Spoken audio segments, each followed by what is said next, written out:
નમસ્તે, good morning વિદ્યાર્થી મિત્રો.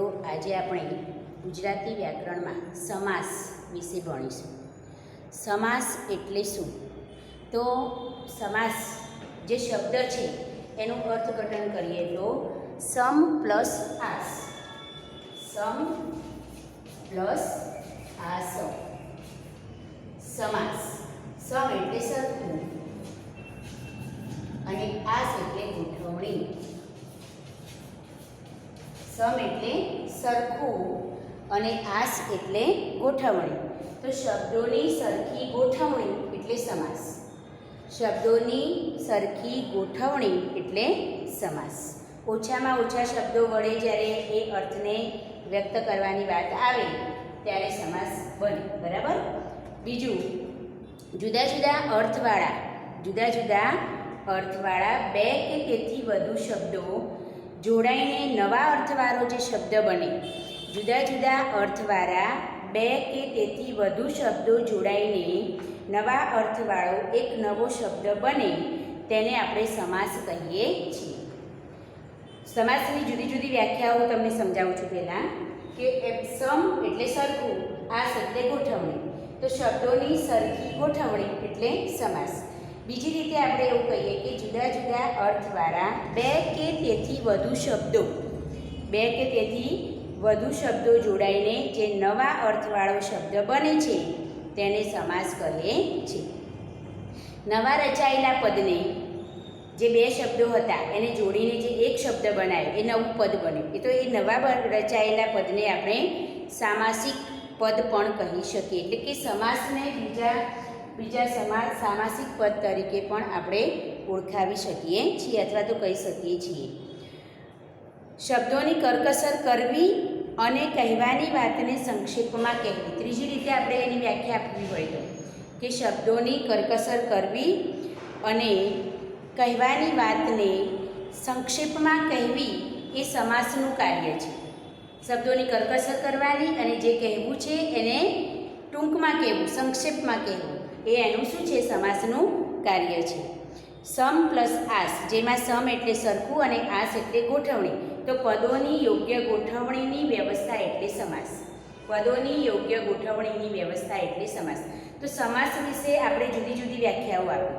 સૌથી પહેલાં સમ પ્લસ આસ.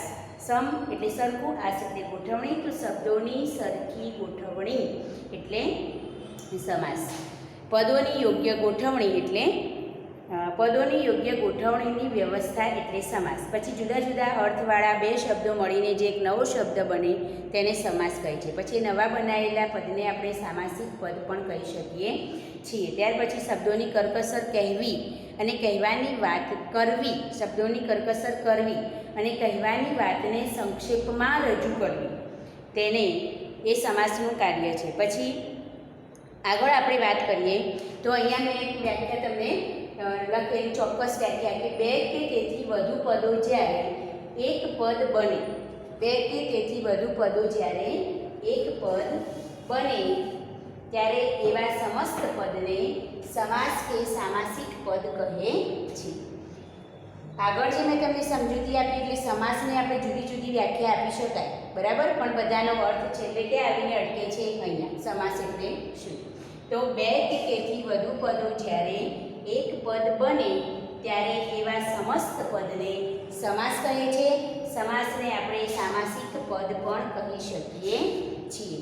આમ સમાસની અંદર બે પદો હોય છે.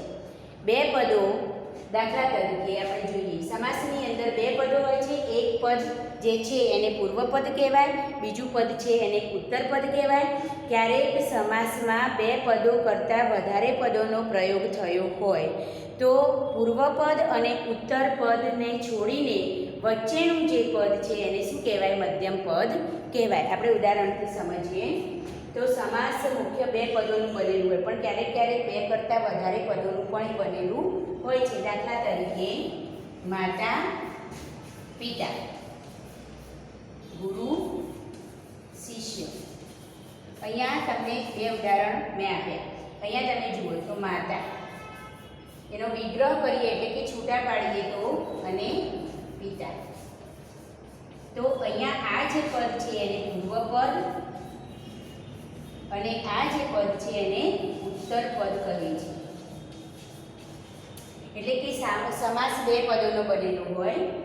પહેલું પદ જે છે એટલે કે આગળનું જે પદ છે એને પૂર્વપદ, પાછળનું જે પદ છે એને ઉત્તરપદ. એ જ રીતે અહીંયા પણ પૂર્વપદ અને ઉત્તરપદ. હવે સમાસ ક્યારેક બે પદોથી પણ વિગ્રહ કરતી વખતે એમાં બીજા ઘણા પદો આપણને મળી આવતા હોય છે. ત્યારે જે વચ્ચેનું પદ હોય છે એને શું કહેવાય? મધ્યમ પદ. સમાસના બંને કે બધાય પદોને એમની વચ્ચેનો અને એમના વાક્યો સાથેનો સંબંધ વ્યક્ત થાય એ રીતે છૂટા પાડવાની ક્રિયાને વિગ્રહ કહે છે. હવે આગળ આપણે જોઈએ. જો સમાસ વિશે જોયું, સમાસના પદો વિશે જોયું કે સમાસની અંદર બે પદો હોય છે. બે પદમાં પહેલું પદ છે એને આપણે પૂર્વપદ કહીશું, બીજું પદ છે એને આપણે ઉત્તરપદ કહીશું. હવે સમાસનો વિગ્રહ.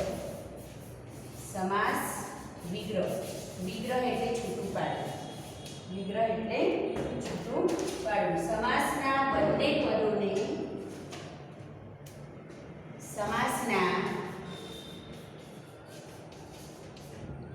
બંને પદોને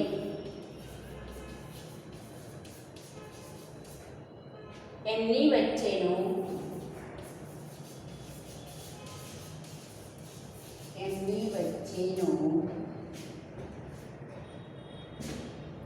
અને એમનો વાક્ય સાથેનો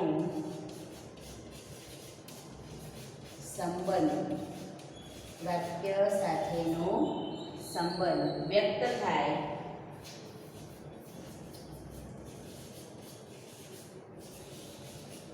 એ રીતે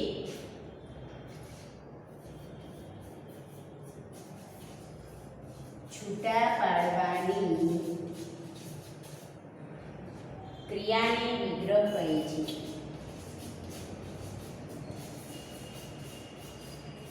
વિગ્રહ કરીએ છીએ. બે પદો જે આપેલા છે એ બંને પદોને આપણે શું કરવાના છે? છૂટા પાડવાના છે. પરંતુ છૂટા પાડતી વખતે પાડીએ તો પણ એ વચ્ચે રહેલો, બંને પદો વચ્ચે રહેલો જે સંબંધ છે એ સંબંધ એમાં વ્યક્ત થતો હોય એ રીતે એને છૂટા પાડવાના છે. તો આ છૂટા પાડવાની જે પ્રક્રિયા છે એને ટૂંકમાં આપણે લખવું હોય તેવું લખી શકીએ કે બે કે તેથી વધુ પદોના બનેલા સમાસને છૂટા પાડવાની ક્રિયાને વિગ્રહ કહે છે. બે કે તેથી વધુ પદોના બનેલા સમાસને કે સામાસિક પદને છૂટા પાડવાની ક્રિયાને વિગ્રહ કહે છે. અહીંયા બે કે તેથી વધુ પદો જ્યારે એક પદ બને ત્યારે તે સમસ્ત પદને આપણે સામાસિક પદ પણ કહી શકીએ કે સમાસ પણ કહી શકીએ. સામાસિક પદ જ્યારે બે પદોનું બનેલું હોય છે ત્યારે પહેલું પદ પૂર્વપદ અને બીજું પદ ઉત્તરપદ હોય છે, અને પછી બીજું પદ ઉત્તરપદ હોય છે. અને બે કે તેથી વધારે પદોનું જો એ પદ બનેલું હોય તો એનું જે વચ્ચેનું પદ છે, પૂર્વ અને ઉત્તરપદ સિવાય વચ્ચેનું જે પદ છે એને આપણે મધ્યમ પદ પણ કહી શકીએ છીએ. હવે આપણે સમાસના પ્રકાર જોઈશું. અહીંયા આપણે સમાસ એટલે શું એની સમજ મેળવી, સમાસનો વિગ્રહ એટલે શું એની સમજ મેળવી, અને સમાસના પદો વિશે કે એના જે બે પદો હોય કે બેથી વધારે પદો જ્યારે હોય ત્યારે એ પદોને આપણે શું કહીએ એની સમજ મેળવી. તમારે સાથે સાથે જે બોર્ડ ઉપર નોંધ થાય છે એ લખતા રહેવાનું છે. તમારી નોટબુકમાં એની નોંધ કરતા રહેવાની છે, કેમ કે જ્યારે પણ એક જ વખત જોવાથી તમને આવડી જશે નહીં. એટલે જ્યારે પણ તમને સમજવાની જરૂર પડે ત્યારે તમે નોટમાંથી આસાનીથી સમજી શકો. બરાબર?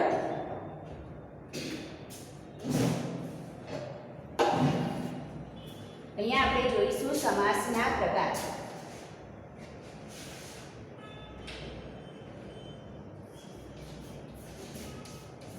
સમાસના પ્રકાર.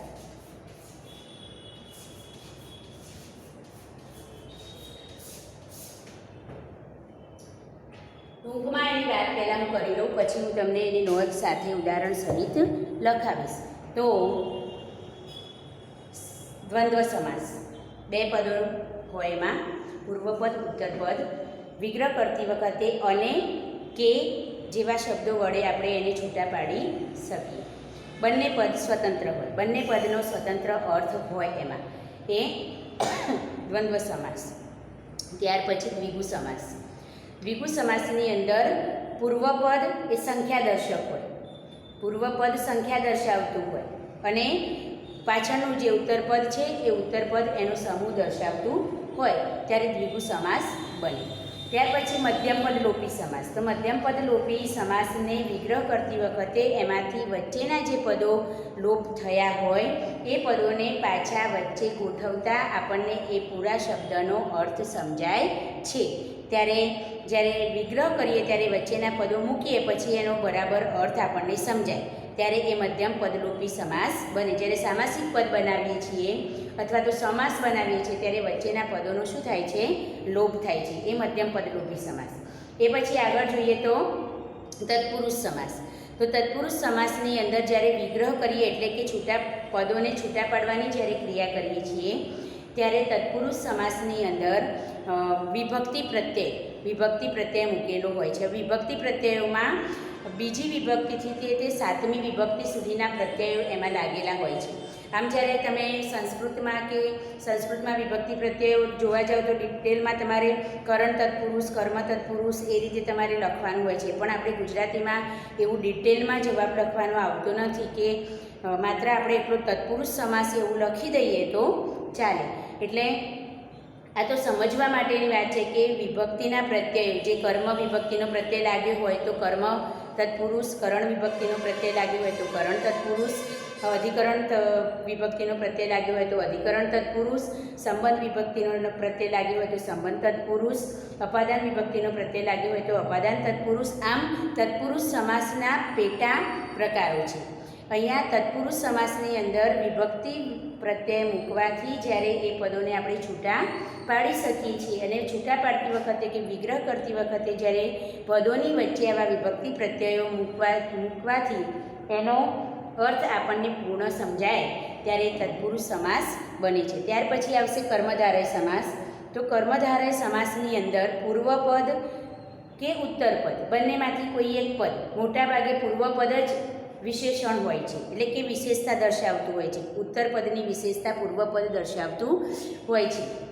એટલે અને ક્યારેક પૂર્વપદ જ વિશેષતા દર્શાવે એવું હોતું નથી. પરંતુ એટલું યાદ રાખવાનું કે બંને પદોમાંથી એક પદ વિશેષણ હોય અને બીજું પદ વિશેષ્ય હોય.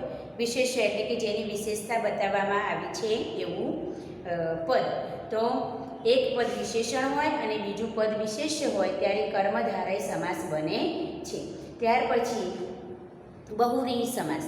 તો બહુવ્રીહી સમાસમાં સમસ્ત પદ કોઈ એક જ વ્યક્તિ કે વસ્તુનો નિર્દેશ કરતું. આખું સામાસિક જે પદ છે એ કોઈ એક વસ્તુ કે વ્યક્તિનો નિર્દેશ કરતું હોય. બહુવ્રીહી સમાસની અંદર જેનું છે તે વિગ્રહ કરતી વખતે આવા શબ્દોનો પ્રયોગ થતો હોય. જેનું છે તે, જે છે તે, એમ પરથી એના જેનું છે તે, જે છે તે આવા શબ્દોનો જ્યારે વિગ્રહ કરતી વખતે એ પદને સમજવા કે એને અર્થપૂર્ણ બનાવવા પદોનો આવા શબ્દોનો જ્યારે પ્રયોગ થાય ત્યારે બહુવ્રીહી સમાસ બને છે. ત્યાર પછી આપણે ઉપપદ સમાસ જોઈશું કે ઉપપદ સમાસની અંદર વિભક્તિ પ્રત્યય તો લાગેલો જ હોય છે પરંતુ એને છૂટા પાડતી વખતે, એનો વિગ્રહ કરતી વખતે નાર પ્રત્યય લાગેલો હોય છે. નાર પ્રત્યય લાગેલો હોય ત્યારે ઉપપદ સમાસ બને છે. હવે અવ્યયી ભાવ સમાસ. તો અવ્યયી ભાવ તો પહેલું પદ જે છે સામાસિક શબ્દનું પહેલું જે પદ છે એ અવ્યય હોય છે એટલે એને અવ્યયી ભાવ સમાસ કહે છે. આમ આપણે સમાસના પ્રકાર વિશે ટૂંકમાં માહિતી મેળવી, જેમાં દ્વંદ્વ સમાસ, દ્વિગુ સમાસ, તત્પુરુષ સમાસ, ઉપપદ સમાસ, બહુવ્રીહી સમાસ, કર્મધારય સમાસ અને અવ્યયી ભાવ સમાસ અને મધ્યમ પદલોપી સમાસ. આ રીતે આજે આપણે હવે આ સમાસની વિસ્તૃત માહિતી મેળવીશું. એક પછી એક આપણે એના પ્રકાર જોતા જઈએ અને એની વિસ્તૃત માહિતી મેળવતા જઈએ. સમાસના પ્રકારની અંદર આપણે પહેલા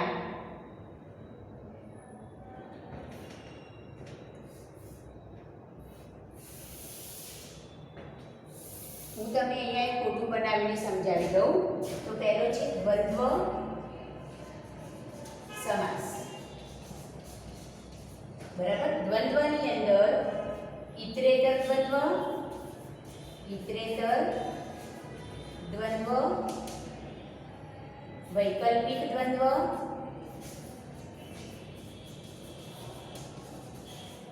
અને સમાહાર દ્વંદ્વ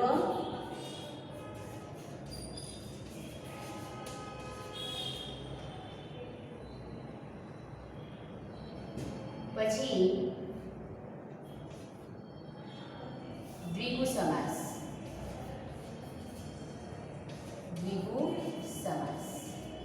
ત્યાર પછી કર્મધારય સમાસ.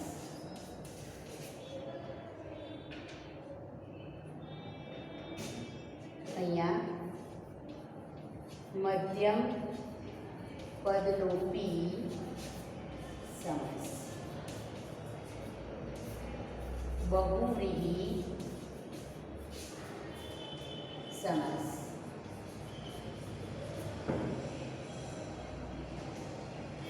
અવ્યયીભાવ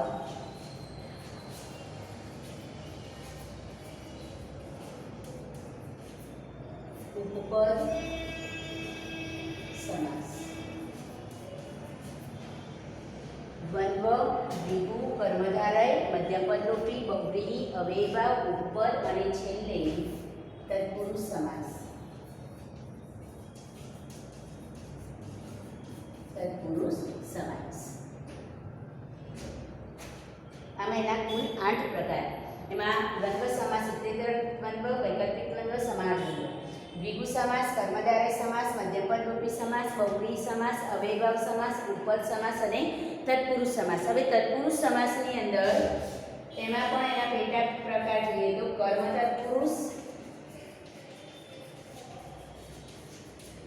તત્પુરુષ સમાસ, કરણ તત્પુરુષ સમાસ,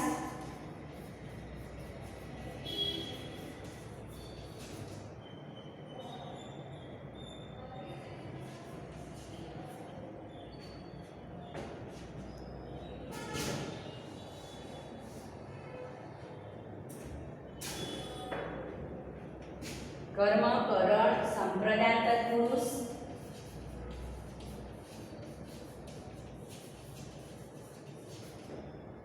અપાદાન તત્પુરુષ,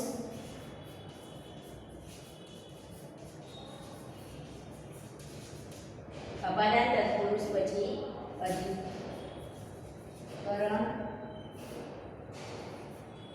અધિકરણ તત્પુરુષ, સંબંધ તત્પુરુષ,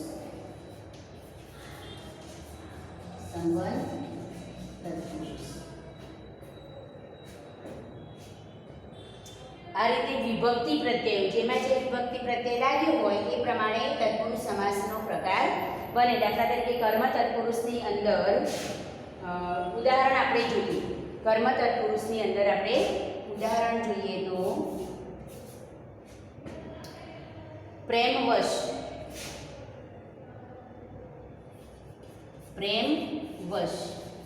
તો પ્રેમથી વશ, આ વિભક્તિ પ્રત્યય છે. બરાબર. કરણ તત્પુરુષની અંદર યોગયુક્ત,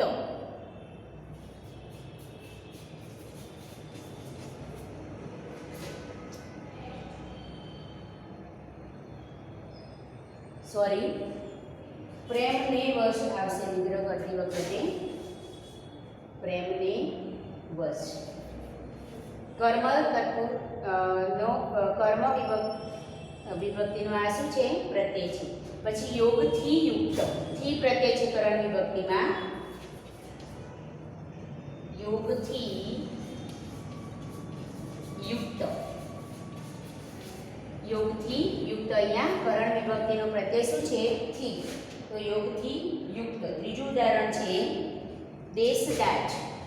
સંપ્રદાન તત્પુરુષની અંદર દેશદાજ,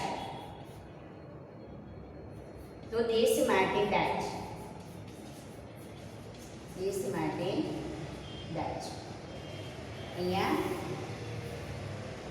આ સંપ્રદાન પછી અપાદાન ચિંતા મુક્ત, ચિંતા મુક્ત, તો ચિંતાથી મુક્ત, આમાં પણ થી પ્રત્યય લાગેલો છે અપાદાન વિભક્તિની અંદર. પછી આગળ ઉદાહરણ જોઈએ તો વનવાસ, વનવાસ, તો વનમાં વાસ એ અધિકરણ તત્પુરુષ. અને સંબંધ તત્પુરુષમાં આપણે જોઈએ તો બાહુબળ, બાહુબળ એટલે કે બાહુનું બળ.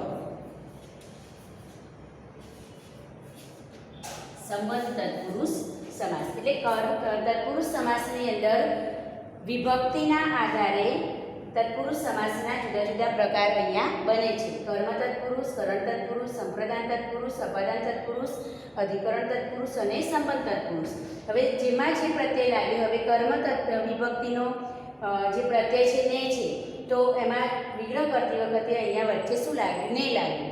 એટલે આને આપણે આ પ્રેમ વશ શબ્દને આપણે કર્મ તત્પુરુષ સમાસ કહી શકીએ. ત્યાર પછી અહીંયા બીજો શબ્દ છે યોગયુક્ત, તો કરણ વિભક્તિનો પ્રત્યય થી છે, તો અહીંયા વિગ્રહ કરતી વખતે યોગથી યુક્ત, થી પ્રત્યય લાગે છે, તો આપણે એને યોગયુક્ત કરણ તત્પુરુષ સમાસ કહી શકીએ. ત્યાર પછી સંપ્રદાન વિભક્તિની અંદર માટે પ્રત્યય છે, તો અહીંયા દેશ વિગ્રહ કરતી વખતે દેશ માટે દાજ, તો દેશ દાજ એ માટે વિભક્તિ પ્રત્યય આવ્યો, એટલે આપણે એને સંપ્રદાન તત્પુરુષ સમાસ કહી શકીએ. ત્યાર પછી અપાદાન તત્પુરુષ, અપાદાનની અંદર ચિંતા મુક્ત શબ્દ છે, એનો વિભક્તિ પ્રત્યય છે થી, એટલે કે છૂટા પડવાની ક્રિયામાંથી એવું થાય એનો અર્થ. તો અહીંયા અપાદાન તત્પુરુષની અંદર ચિંતાથી મુક્ત, થી વિભક્તિ પ્રત્યય એમાં લગાવ્યો, એટલે આપણે એને અપાદાન તત્પુરુષ કહી શકીએ. ત્યાર પછી અધિકરણ તત્પુરુષ, સ્થાન સ્થળ બતાવે, સમય બતાવે, તો વનવાસ, તો વિગ્રહ કરતી વખતે વનમાં વાસ, એમાં મા પ્રત્યય વિભક્તિ પ્રત્યય તો લાગ્યો વા, સ્થળ દર્શાવે છે, એટલે અધિકરણ તત્પુરુષ સમાસ આપણે કહી શકીએ. પછી બાહુબળ, તો બાહુનું બળ, તો ત્યાં સંબંધ તત્પુરુષ સમાસ, એમાં એક પદ બીજા પદ સાથેનું શું દર્શાવે છે? સંબંધ. એનો પ્રત્યય નો, ની, નું, ના છે. સંબંધ વિભક્તિનો પ્રત્યય નો, ની, નું, ના છે, તો નો, ની, નું, ના એવા કોઈ પણ શબ્દને વિગ્રહ કરતી વખતે આપણે બે પદની વચ્ચે મૂકીએ ત્યારે સંબંધ તત્પુરુષ સમાસ બને. આમ મેં માત્ર તમને સમજવા માટે અહીંયા તત્પુરુષ સમાસના જુદા જુદા જે ઉદાહરણો છે એ ઉદાહરણો આપીને એમના વિભક્તિ પ્રત્યય સાથે તમને આ સમજ આપી. આ કોઠો તમારા નોટબુકમાં તમારે દોરી દેવાનો છે, જેથી તમને સમાસના બધા પ્રકાર અને એના પેટા પ્રકારની પણ સમજ પડે. આપણે પરીક્ષામાં જો કદાચ આવું પૂછાય, પેટા પ્રકારનું ઓપ્શન આપેલું હોય, તો આપણને તરત ખ્યાલ આવે કે કયો વિભક્તિ પ્રત્યય લાગ્યો છે, એના આધારે આપણે એનું નામ લખી શકીએ. હવે અહીંયા આપણે જોઈએ દ્વંદ્વ સમાસની અંદર, તો દ્વંદ્વ સમાસની અંદર ઇતરેતર દ્વંદ્વ છે, વૈકલ્પિક દ્વંદ્વ છે અને સમાહાર દ્વંદ્વ છે. તો ઇતરેતર દ્વંદ્વની અંદર આપણે વિભક્તિ પ્રત્યયો જ્યારે છૂટા પાડીએ છીએ, એટલે કે વિભક્તિ પ્રત્યયો નહીં પણ સામાસિક પદને જ્યારે છૂટું પાડીએ ત્યારે અને એ જેવા શબ્દો વડે આપણે શું કરીએ છીએ? પદને છૂટું પાડતા હોઈએ છીએ. તો ઇતરેતર દ્વંદ્વની અંદર અને શબ્દ લાગેલો હોય, જ્યારે છૂટા પાડવાની ક્રિયા કરતા હોઈએ આપણે અથવા તો પદને છૂટું પાડીએ ત્યારે અને પ્રત્યય લાગેલો હોય છે. જ્યારે વૈકલ્પિક દ્વંદ્વની અંદર વિકલ્પ સૂચવેલો હોય છે. ઇતરેતરમાં અને દ્વારા વાક્યને છૂટું પાડીએ, શબ્દને છૂટું પાડીએ, બંનેનો સમાન અર્થ હોય અને વચ્ચે મૂકવાથી પદ છૂટું પડે. દાખલા તરીકે માતા પિતા, તો માતા અને પિતા બંને સ્વતંત્ર શબ્દો છે અને બંને ને છૂટા પાડતી વખતે વચ્ચે આપણે અને એ સંયોજક મૂક્યું છે, ત્યારે ઇતરેતર દ્વંદ્વ બને. પછી વૈકલ્પિક દ્વંદ્વની અંદર વિકલ્પ હોય. દાખલા તરીકે રાત દિવસ, તો રાત કે દિવસ બેમાંથી એક જ વિકલ્પ સૂચક હોય. બેમાંથી એક જ વસ્તુ શું કરવાની છે? પસંદ કરવાની છે. તો વૈકલ્પિક દ્વંદ્વને છૂટા પાડતી વખતે વચ્ચે કે સંયોજક મૂકવામાં આવે. અને સમાહાર દ્વંદ્વની અંદર સમાન, દાખલા તરીકે આપણે ઘરગથ્થુ વસ્તુઓ હોય તો એક સાથે બીજી વસ્તુઓની આપણે એમાં ગણતરી કરીએ. તો જમવા બેસવાનું હોય તો આપણે એમ કે દાળ ને ભાત, તો દાળ ભાત શાક રોટલી, આ બધું શું છે? એના જેવા જ એના ગણતરીમાં જ આવતા બીજા જે શબ્દો છે એને સમાહાર દ્વંદ્વમાં આપણે લઈ શકીએ. આમ તો આપણે આ ડિટેલ્સમાં આ બધા પ્રશ્નો આપણે પરીક્ષામાં જુદી જુદી રીતે પરીક્ષામાં જ્યારે પૂછાય ત્યારે તમારે સીધું દ્વંદ્વ સમાસ જ લખવાનું છે. પણ મેં વિશેષ માહિતી એટલા માટે તમને આપી કે તમે જાણી શકો ક્યારેય તમને કોઈ પૂછે કે ભાઈ દ્વંદ્વ સમાસના બીજા પેટા પ્રકારો કયા છે અને એની સમજ શું છે, તો એ વખતે તમે એનો જવાબ આપી શકો. એટલા માટે મેં તમને દ્વંદ્વ સમાસના અન્ય 3 પ્રકારો વિશે ટૂંકમાં માહિતી આપી છે. હવે આપણે એક પછી એક સમાસ વિશે માહિતી ઉદાહરણ સહિત મેળવીશું. અહીંયા એક પ્રકાર સમુચ્ચય દ્વંદ્વ, એક પ્રકાર દ્વંદ્વ સમાસનો રહી ગયો છે, સમુચ્ચય દ્વંદ્વ.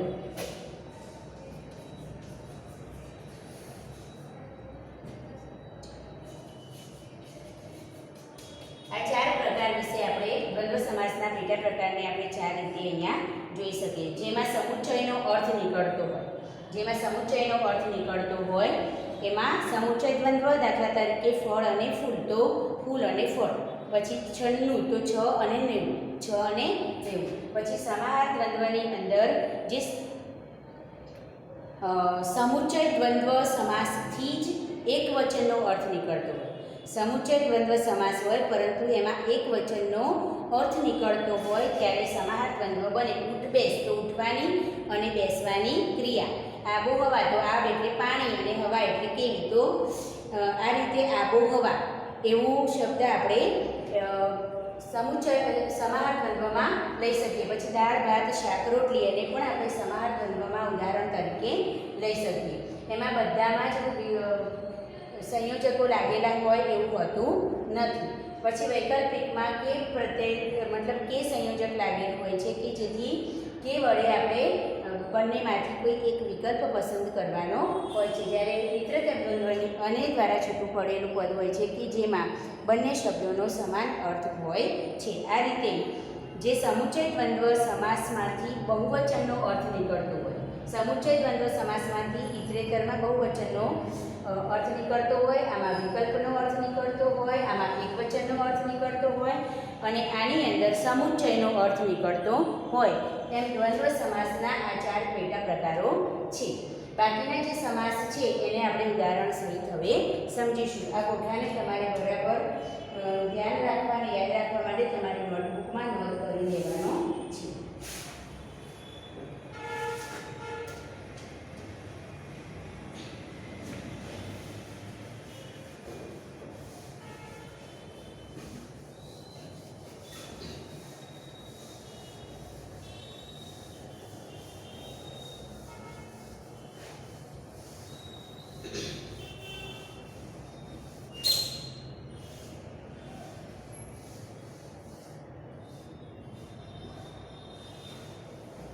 હવે સૌથી પહેલા આપણે જોઈશું દ્વંદ્વ સમાસ.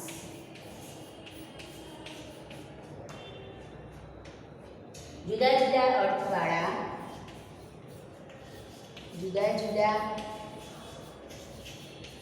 અર્થવાળા શબ્દો સમાન કક્ષામાં જુદા અર્થવાળા શબ્દો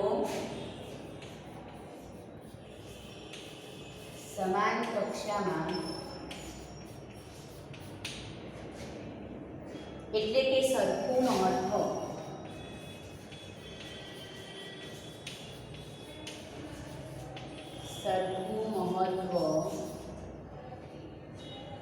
ધરાવતા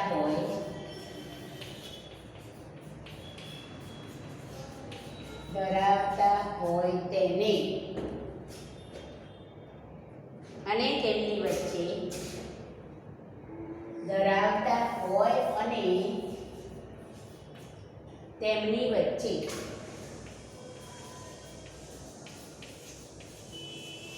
સમુચ્ચય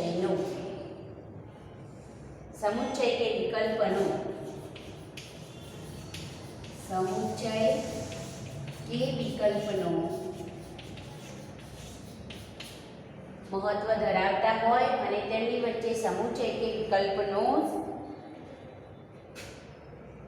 સંબંધ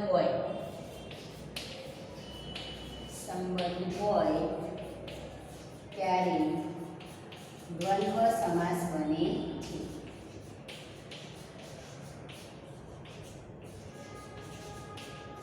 દ્વંદ્વ સમાસ બને છે. દ્વંદ્વ સમાસમાં બંને પદો સ્વતંત્ર હોય છે. જુદા જુદા અર્થવાળા સમાન શબ્દો સમાન કક્ષામાં એટલે કે સરખું મહત્વ ધરાવતા હોય, એટલે કે બંને પદો સ્વતંત્ર હોય. એક પદ સિવાય એક પદ વિના બીજું પદ અધૂરું લાગે નહીં. બંને પદો પોતપોતાનું આગવું મહત્વ ધરાવતા હોય અને તેમની વચ્ચે સમુચ્ચય કે વિકલ્પનો સંબંધ હોય ત્યારે દ્વંદ્વ સમાસ બને છે. ઉદાહરણ તરીકે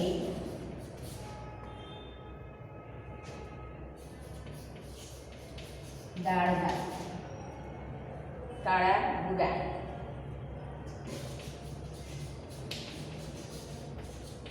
દંપતી અને મુખોમુખ.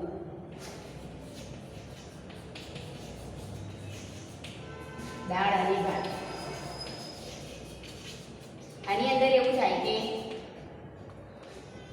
તમારે બંને વસ્તુ જમવાની છે. જમવા તમે બેસો છો ત્યારે તમે એવું કહેશો કે દાળ અને ભાત જમી લો. પણ તમારે કોઈને પૂછવું છે કે તમે દાળ ખાશો કે ભાત, તો દાળ કે ભાત લેશો એવું પૂછવું હોય ત્યારે વિકલ્પમાં આવે. ત્યારે અત્યારે શેમાં આવે છે? આ ઇતરેતરમાં આવે છે. જ્યારે એવું પૂછવું કે દાળ લેશો કે દાળ કે ભાત આપો એવું પૂછીએ ત્યારે વિકલ્પમાં આવે કે બંનેમાંથી તમારે શું લેવાનું. એટલે બંને દ્વારા આપણે એનો વિગ્રહ કરી શકીએ. અને દ્વારા પણ કરી શકીએ અને કે દ્વારા પણ કરી શકીએ. કાળા કે ભૂરા, કાળા કે ભૂરા. દંપતી એટલે પતિ અને પત્ની અને પત્ની. પછી મુખોમુખ એટલે મુખ અને મુખ.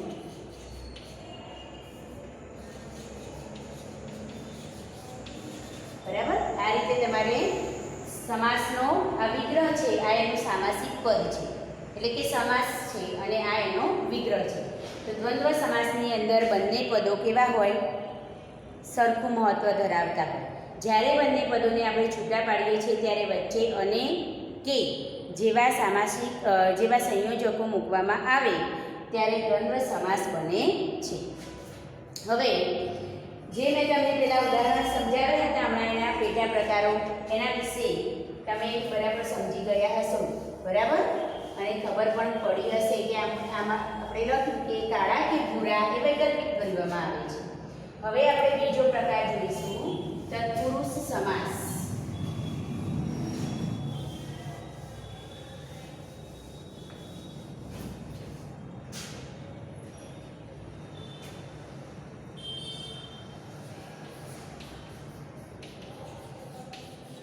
તત્પુરુષ સમાસ.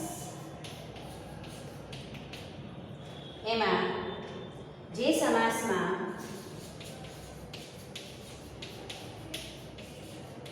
પ્રથમ શબ્દ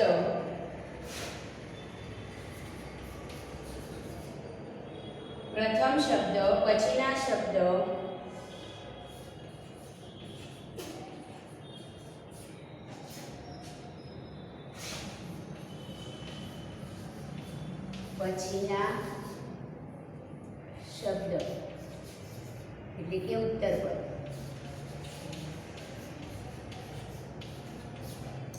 જે સમાસમાં પ્રથમ શબ્દ પછીના શબ્દ સાથે વિભક્તિ, પ્રત્યય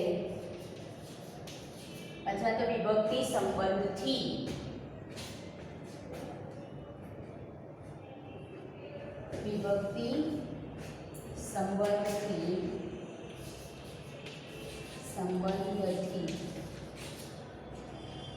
જોડાયેલ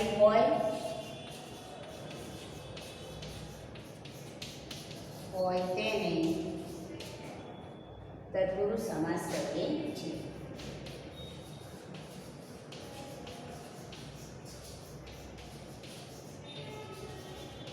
હમણાં મેં તમને જે વિભક્તિઓ સમજાવી એની વાત છે કે જે વિભક્તિઓની જે તમને ડિટેલમાં માહિતી આપી એ વિભક્તિઓમાંથી કોઈ પણ એક વિભક્તિ એનું સંબંધ પહેલું પદ બીજા પદ સાથે ધરાવતું હોય ત્યારે તત્પુરુષ સમાસ બને. એના ઉદાહરણ જોઈએ આપણે.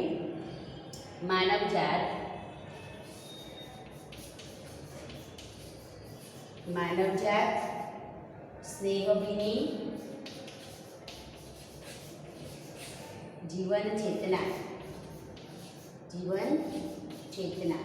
હવે આનો વિગ્રહ કરીએ આપણે. તો માનવની જાત, માનવની જાત. બીજું છે સ્નેહભીની, તો સ્નેહથી ભીની.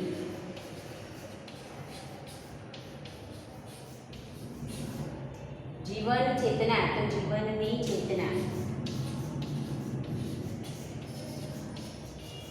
વધારે ઊંડાણમાં ઉતરવું હોય તો તમે એને સમજાવી તો હમણાં એ પ્રમાણે વિભક્તિ પ્રત્યય કર્યો છે જોઈ લેવાનો અને પછી એનો આપણે શું કરી શકીએ, અહીંયા પ્રકાર લખી શકીએ. તો માનવની જાત, તો પહેલું પદ બીજા પદ સાથે સંબંધ ધરાવે એટલે શું આવશે એમાં?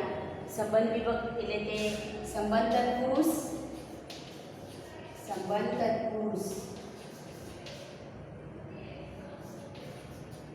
પછી સ્નેહથી ભીની, કરણ તત્પુરુષ થી પ્રત્યય છે એટલે સ્નેહથી ભીની. અને જીવનની ચેતના એટલે સંબંધ તત્પુરુષ.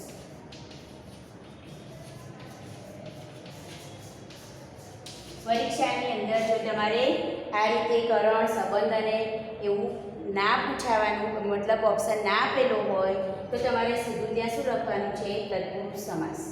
ડિટેલમાં પછી લખવાની જરૂર નથી. એટલે આપણે સીધું અહીંયા લખીશું માનવજાત તો તત્પુરુષ સમાસ, સ્નેહભીની તો તત્પુરુષ સમાસ અને જીવન ચેતના તો તત્પુરુષ સમાસ. આ તો વધારે તમને માહિતી મળે અને તમે વધારે સારું જાણી શકો એના માટે મેં તમને એના ડિટેલમાં અહીંયા પ્રકાર જણાવ્યા છે. પરંતુ આપણે ગુજરાતીમાં અત્યારે જે પેપર સ્ટાઇલ છે એમાં ડિટેલમાં એના પ્રકાર બધા આવેલા સમજાવવાના નથી. એટલે તમારે તત્પુરુષ સમાસ એવો એનો આન્સર લખવાનો છે. બરાબર? તો તમને બે સમાસના પ્રકાર એની જે મેં ઉપર છેલ્લી જે માહિતી આપી એ તમને બરાબર સમજાઈ હશે. એ સિવાય તમને બે સમાસ ઉદાહરણ સહિત મેં સમજાવ્યા છે ત્યાં સુધીનું તમારે તૈયાર કરવાનું છે. બરાબર? આગળના જે વ્યક્તિના પ્રકાર છે એ આપણે પછીના વિડીયોમાં જોઈશું.